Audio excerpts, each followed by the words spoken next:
I am Pinoy Rob. I am Pinoy Rob.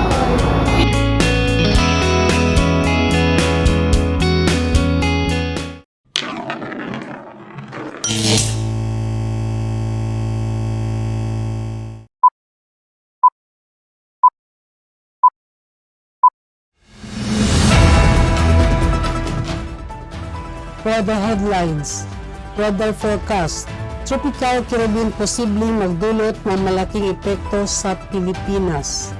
In local news, dumipensa ang PhilHealth sa 138 million Christmas party budget.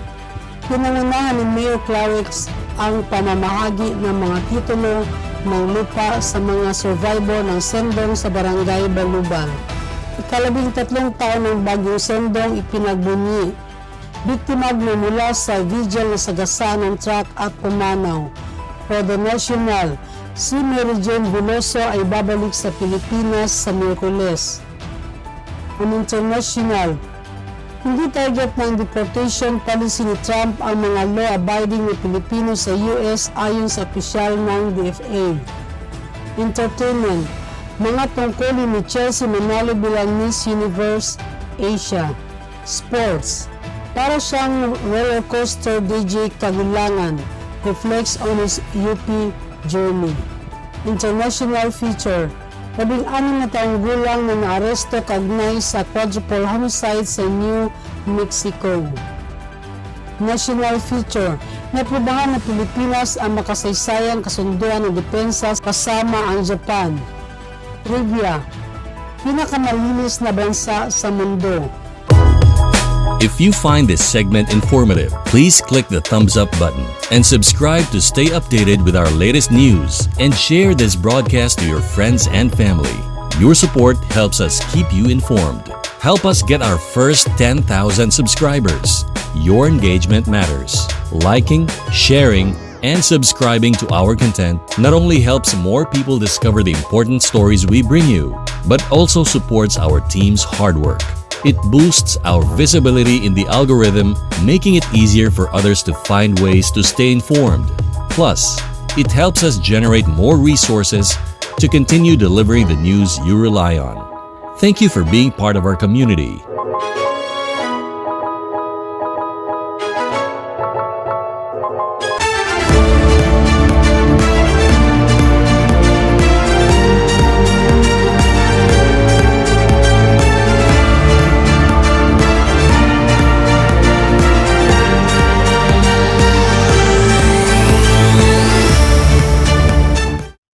Philippines, magandang umaga Luzon at maayong adlaw Visayas ug Mindanao.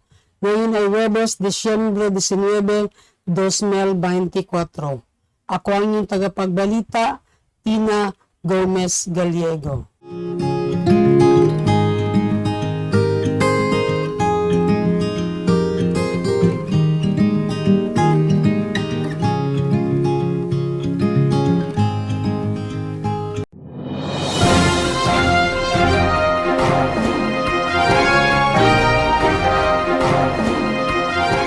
For the local news, dumipensa ang PhilHealth sa 138 million party o Christmas party budget. Dumipensa ang PhilHealth laban sa social media post ni Dr. Tony Lichon na nagsasabing gumamit ang ahensya ng 138 million piso para sa Christmas party. Ayon sa paglilinaw ng PhilHealth, ang nasabing halaga ay bahagi ng budget para sa kanilang 29th anniversary celebration na nakatakda sa susunod na taon. At hindi ito partikular na inilaan para sa Christmas party ngayong taon. Binigyan din ng ahensya na hindi tama ang promosyon ni Dr. Lichon at sinabing tumatalima sila sa direktiba ng Malacanang na umiwas sa magabong selebrasyon ng Pasko. Sinabi rin ng PhilHealth na ang budget ay para sa iba't ibang programa ng kanilang anibersaryo, kabilang na ang mga PhilHealth-related initiatives at employee welfare programs na bahagi ng kanilang layunin bilang pangunahing ahensya ng gobyerno sa kasalukuyan. Ang usapin nito ay lumutang matapos ang paalala ni Pangulong Ferdinand Marcos Jr. sa mga ahensya ng gobyerno na umiwas sa maluwang pagdiriwang ngayong taon upang maipakita ang malasakit sa mga kababayan na patuloy na naapektuhan ng mataas na gastusin at iba pang hamon sa ekonomiya. Dagdag pa rito, binigyang linaw ng PhilHealth na patuloy silang sumusuporta sa mga hakbangin ng administrasyon na mapanatili ang austerity measures sa gitna ng pangangailangan ng mga Pilipino. Ang insidente ay nagbunsod ng talakayan tungkol sa transparency at accountability sa paggamit ng pondo ng gobyerno. Pinangunahan ni Mayor Clarix ang pamamahagi ng mga titulo sa lupa ng mga survivor ng Sendong sa Barangay Balubal. Sa ika-13 na anibersaryo ng pag-aalala sa pag-abo ng bagyong Sendong sa syudad, kung saan libu-libong tao ang nawala ng bahay at marami ang nawawala, 27 na mga titulo ng lupa ang ipinamahagi ng syudad sa mga Sendong survivors na naninirahan sa SMC GK Village sa Barangay Balubal noong Lunes, Desyembre 16, 2024. Pinangunahan ni Mayor Rolando Clarix Uy ang seremonya ng pamamahagi ng mga titulo bilang bahagi ng tuloy-tuloy na pagsuporta ng gobyerno sa mga biktima ng kalamidad. Ayon kay Mayor Clarix, ang hakbang na ito ay bahagi ng layunin ng gobyerno na matulungan ang mga Sendong survivors na magkaroon ng seguridad sa kanilang mga ari-arian. Ang pamahalaan ay patuloy na nag-aalaga at nagbigay ng kasiguraduhan sa ating mga kababayan. Sa tulong ng mga titulo ng lupa, mas nakakatiyak ang mga pamilya na sila ang tunay na may-ari ng kanilang mga tahanan at lupang tinutuluyan. Ani Mayor Clarix, sa kabilang banda, ipinahayag ni Cesar Pagapulaan Jr., Acting Department Manager ng City Housing and Urban Development Department o CHUDD na mayroong higit sa 100 dokumento na kasalukuyang pinoproseso upang mapagkalooban ng titulo ang iba pang mga residente ng relocation site. Ipinagmalaki rin ni Majority Floor Leader at City Councilor Edgar Cabanlas na sa 500 na mga Sendong survivors sa nasabing relokasyon, higit sa 300 na ang nakatanggap ng kanilang mga titulo ng lupa, isang malaking hakbang patungo sa pagbibigay ng higit na seguridad at kapayapaan sa pamilya na naapektuhan ng kalamidad. Ang pamamahagi ng mga titulo at lupa ay isa ring nagpag-alala sa apekto ng bagyong Sindong at ang mga patuloy na pagsisikap ng lokal na pamahalaan upang matulungan ang mga biktima nito. Ang hakbang na ito ay makatutulong hindi lamang sa pagbibigay ng pag-aari sa mga survivors kundi pati na rin sa pagpapalakas ng kanilang komunidad at buhay. 13 taon ng bagyong Sendong ipinagbunyi. Cagayan de Oro City, sa ika-13 anibersaryo ng bagyong Sendong, isang seremonya ang gaganapin upang magbigay galang sa libo-libong biktima na nananatiling hindi pa nakilala mula sa nang tumama ang bagyo na nagresulta sa pagkamatay ng higit sa 1,000 tao sa lungsod.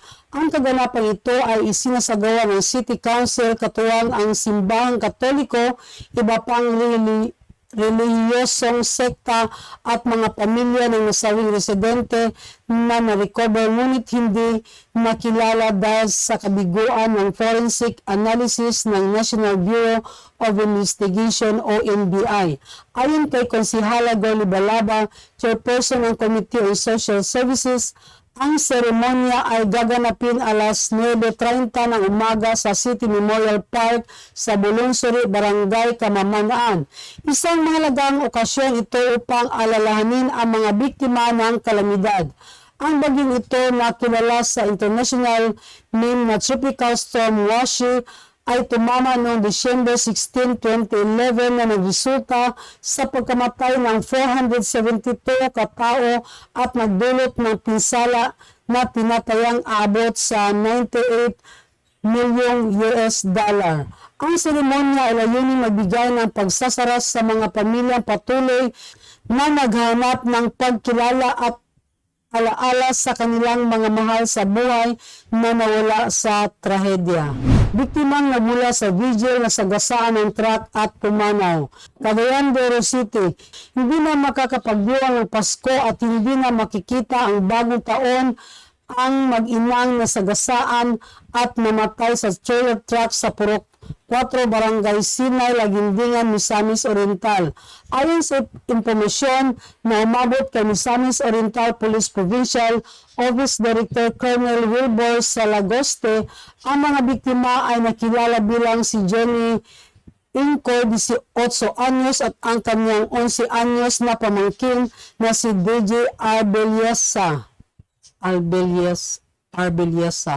Again. Go. At ang kanyang 11 anyos na pamangkin na si DJ Arbeliesa pareho nakatira sa Barangay Liberty sa nasabing bayan. Sa paunang investigasyon, napag-alaman na saksi sa isang motorsiklo ang dalawa ng matamaan ang manubela sa nakabiti na kawad dahilan upang mawalan sila ng kontrol at madisgrasya. Habang nakahandusay, nadaganan sila ng mabilis na tumakbong truck na nagresulta sa malubhang aksidente. Ayon sa mga otoridad, galing sa isang vigil ang mga biktima at dahil sa insidente, sila ay naging kasaysayan na sa mga pamilya nilang naiwan na ngayon ay nagdadalamhati.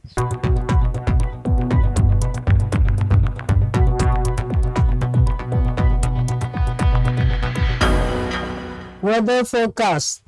Tropical Caribbean posible magdulot ng malaking epekto sa Pilipinas. Isang bagong bagyo ang nabubuo sa kanlurang Pasipiko at inasahang mabubuo sa silangang baybayin ng Mindanao. Tinukoy ito ng JTWC bilang Invest 96W, ngunit hindi pa ito itinuturing na tropical depression ng JMA. Mahigpit itong binabantayan ng Pag-asa dahil sa posibleng pagbuhos ng malakas na ulan. Ang sistema na sa kasalukuyang nasa timog kanluran ng Guam ay mabagal na gumagalaw pa kanluran at inasahang magtatagal malapit sa Mindanao ngayong linggo.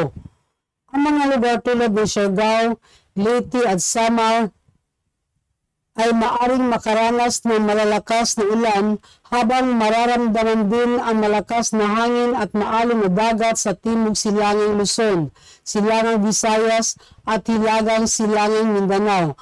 Ayon sa mga modelo ng panahon, maaring lumakas ang bagyo sa kalagitnaan ng linggo kung magiging paborable ang mga kondisyon.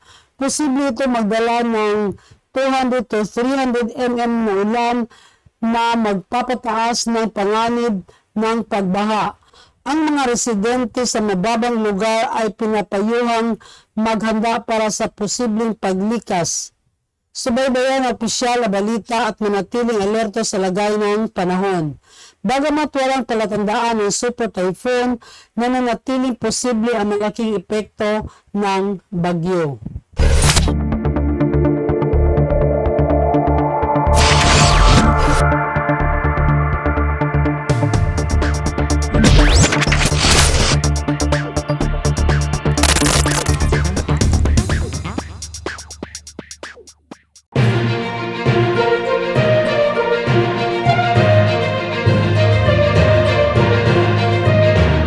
For the national news, si Mary Jane Veloso ay babalik sa Pilipinas sa Miyerkules. Si Mary Jane Veloso ang Pilipinang nahatulan ng parusang kamatayan sa Indonesia dahil sa drug trafficking ay nakatakdang umuwi sa Pilipinas sa Miyerkules, Desyembre 20, 2024. Ito ay bilang resulta ng matagal na negosasyon at pagsusumikap ng gobyerno ng Pilipinas para tiyakin ang kanyang repatriation.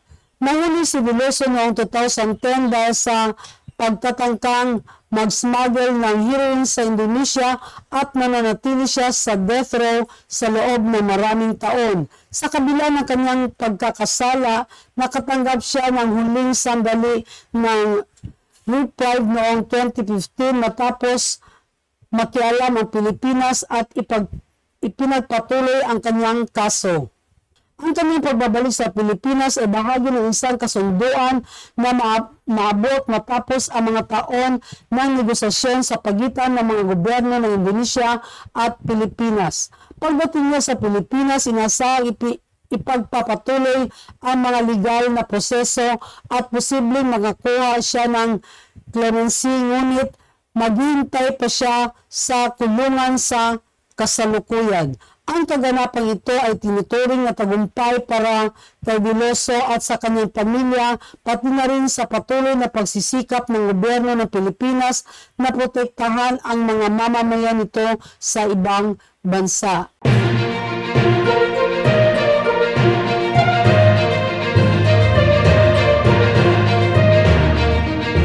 For the international news, hindi target ng deportation policy ni Trump ang mga law-abiding na Pilipino sa US ayon sa opisyal ng DFA. Manila, nagbigay ng katiyakan ng isang opisyal mula sa Department of Foreign Affairs o DFA noong Lunes na ang mga nagsusunod sa batas na kamag-anak ng mga Pilipino sa Estados Unidos ay hindi kabilang sa target ng mass deportation policy ni President-elect Donald Trump. Nilinaw ni DFA Undersecretary Eduardo De Vega na ang incoming na administrasyon ni Trump ay natutok sa deportation ng mga illegal na imigrante na sangkot sa mga kriminal na aktibidad o hindi nakatulong sa ekonomiya sa US. Hindi tinarget ni President-elect Trump ang mga law-abiding Pilipino, pahayag ni De Vega sa isang panayam sa state television sa PTV. Ipinagtutuunan niya ang pansin ang mga pinayagan na pumasok sa US ng administrasyon ni President Biden, mga milyong taon na dumating ngunit hindi nagtatrabaho at tumatanggap lamang ng social welfare, dagdag pa niya. Binanggit din ni De Vega na ang focus ng administrasyon sa illegal na imigrasyon ay bahagi ng mas malawak na estratehiya upang bigyan ng prioridad ang mga individual na makatulong sa lakas paggawa at lipunan. Ang mga plano sa deportasyon ni Trump ay nagdulot ng mga alalahanin hinggil sa posibleng epekto nito sa mga komunidad ng Pilipino, mga Pilipino sa US. Ngunit tiniyak ng DFA na ang mga may tamang legal na kalagayan at sumusunod sa batas ay hindi maapektuhan ng patakaran. Ang pahayag ay lumabas kasabay ng mga patuloy na diskusyon tungkol sa patakaran ng imigrasyon ng US at ang epekto nito sa iba't ibang grupo ng imigrante kabilang na ang mga Pilipino.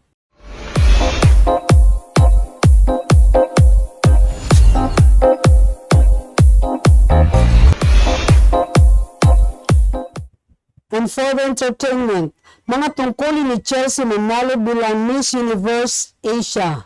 Ibinahagi ni Chelsea Manalo ang Filipino Beauty Queen na naging bahagi ng kauna-unahang batch ng mga continental titles ng Miss Universe ang kanyang mga tungkulin at mga responsibilidad bilang Miss Universe Asia.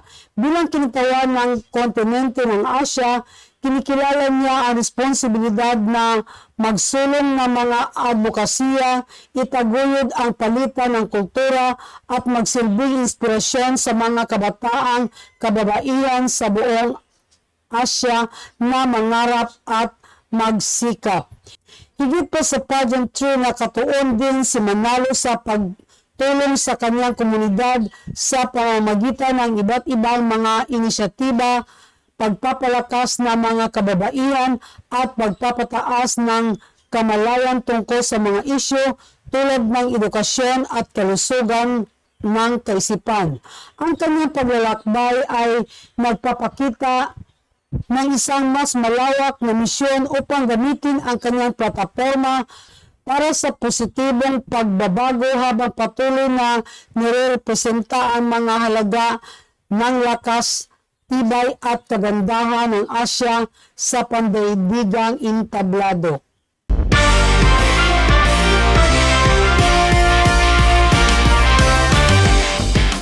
Sports. Para siyang roller coasters, JD Kagulangan reflects on his UP journey. Manila, kung ilalarawan ni UAAP Season 87 Final MVP JD Kagulangan ang kanyang paglalakbay kasama ang Fighting Maroon, sinabi niyang para itong roller coaster. Inamin ng 2 beses na kampiyon sa UAAP Men's Basketball na hindi palagi magaan ang kanyang karera sa University of the Philippines. Para siyang roller coaster ride talaga. Minsan nasa taas ka, minsan nasa baba. Sa akin naman, tinulungan kami kung paano namin i-overcome yung ganong bagay. Thankful kami na may nag-guide sa amin, which is Coach Gold Monteverde aniya. Ang paglalakbay ni Kagulangan ay puno ng mga pagsubok, ngunit naging dahilan ito upang tumibay ang kanyang determinasyon. Bago sumali sa Fighting Maroons, nagsimula si Kagulangan sa kanyang collegiate career na sa LaSalle University Green Archers, kung saan nahirapan siyang makakuha ng consistent na playing time dahil sa guard-heavy rotation ng team. Pagkatapos niya lumipat sa UP, kinakailangan niya maghintay bago mag-debut dahil sa COVID-19 pandemic. Sa season 84, gumanap ng mahalaga si Kagulangan sa pagtulong sa UP na makuha ang kanilang unang UAAP Men's Basketball title mula noong 1986. Bagaman nagtalo ang UP sa susunod na 2 season, bumangon sila at nakuha ang kampyonato sa huling taon ni Kagulangan na tinanghal bilang Finals MVP. Sabi ko lang sa teammates ko, kailangan natin enjoy yung process kung paano namin kukunin ulit, which is nagawa namin this season. Very thankful ako na pinagkatiwalaan nila ako bilang isa sa mga leaders aniya.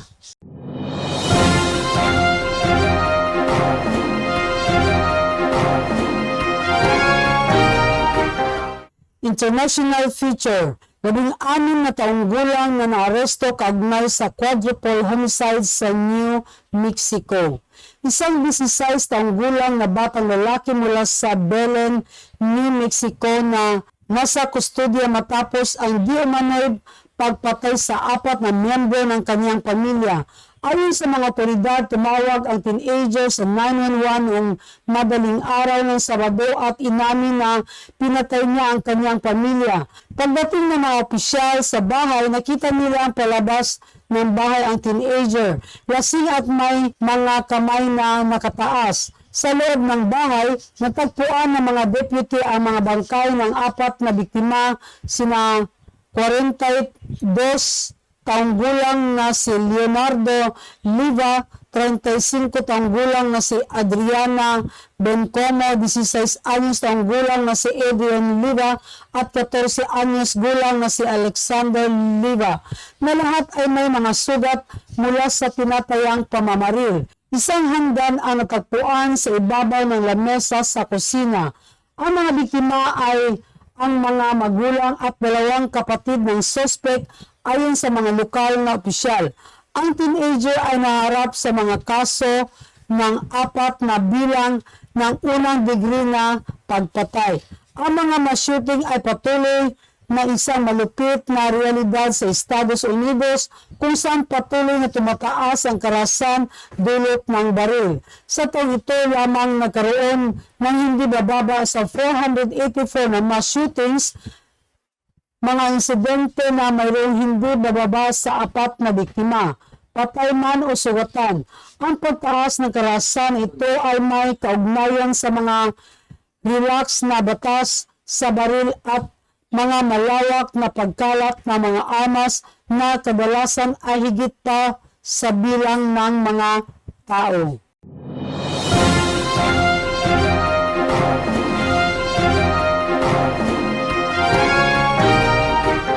At para sa national feature, inaprubahan ng Pilipinas ang makasaysayang kasunduan ng depensa kasama ang Japan.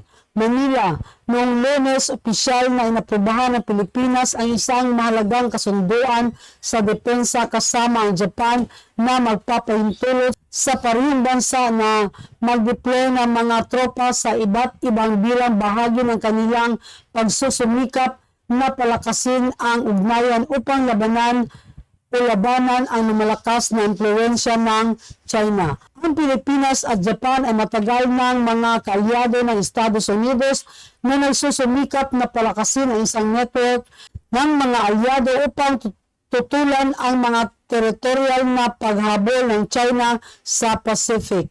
Ang kasunduan na kinabibilangan din para sa mga plano sa mas maraming magkasanib na ehersisyong militar ay inaprubahan ng Senado ng Pilipinas na walang negatibong boto o mga abstention. Ayon kay Senate President Francis Escudero, kinakailangan ding aprubahan ito ng mga mambabatas sa Tokyo bago ito magkabisa ayon sa Embahada ng Japan. Ang pagtaripika sa kasunduan ay nagpapatibay sa estratehikong partnership ng dalawang bansa at ng kanilang layuning mapalakas ang kontribusyon sa kapayapaan, seguridad at katatagan sa rehiyon at buong mundo. Sabi ng Senado ng isang pahayag, palakasin ng kasunduan ang kooperasyon pagdepensa ng Pilipinas at Japan lalo na sa pagtugon sa mga hamon sa seguridad sa dagat.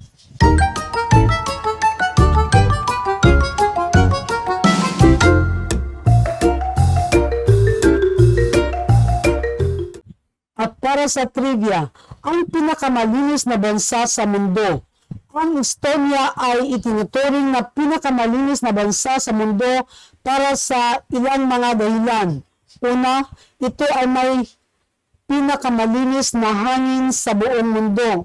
Ang kahangahangang kalidad ng hangin na ito ay bagyang dahil sa mababang aktibidad ng industriya ng Estonia at malawak na pagkakarbuhan ng kagubatan. Mga 51% ng bansa ay sakop ng mga kagubatan na tumutulong sa pagpapanatili ng malinis na hangin at sumusuporta sa iba't ibang wildlife. Pangalawa, ang kalidad ng tubig sa Estonia ay kahangahangan na may mga 98% na mga ilog ito na nagbibigay ng maiinom na tubig. Ito ay resulta ng mga malaking pamumuhunan sa infrastruktura ng paggamot ng tubig at sanitasyon. Bukod dito, mga 23% ng teritoryo ng Estonia ay itinatalaga bilang mga protektadong lugar na nagpepreserba ng biodiversity at natural na kagandahan. Pangatlo, ang mga patakaran at regulasyon sa kapaligiran ng bansa ay matibay na nakatuon sa pagbabawas ng emisyon, epektibong pamamahala ng basura at pagprotekta ng mga natural na habitat. Ang Estonia rin ay nangunguna sa pagbuo ng mga malilinis na teknolohiya at berde na mga solusyon na lalong nagpapabuti sa pagganap nito sa kapaligiran. Sa wakas, ang Estonia ay nagbigay diin sa organic farming na may mga 21% na lupang sakahan nito na sertipikadong organic na nagpababa sa paggamit ng mga mapanganib na pestisidyo at pataba na nagambag sa mas malusog na mga ekosistema. Ang mga pinagsasamang pagsisikap at inisyatiba na ito ay nagtatampok ng pangako ng Estonia sa pagpapanatiling pangkalikasan at ang aktibong mga hakbang upang protektahan at pahusayin ang natural na kapaligiran nito na ginawa itong pinakamalinis na bansa sa buong mundo. At iyon ang nakuha naming impormasyon mula dito at sa labas ng bansa. Patuloy po tayo makinig at manood ng Pinoy Rob News Channel on YouTube. Maraming salamat at hanggang sa muli.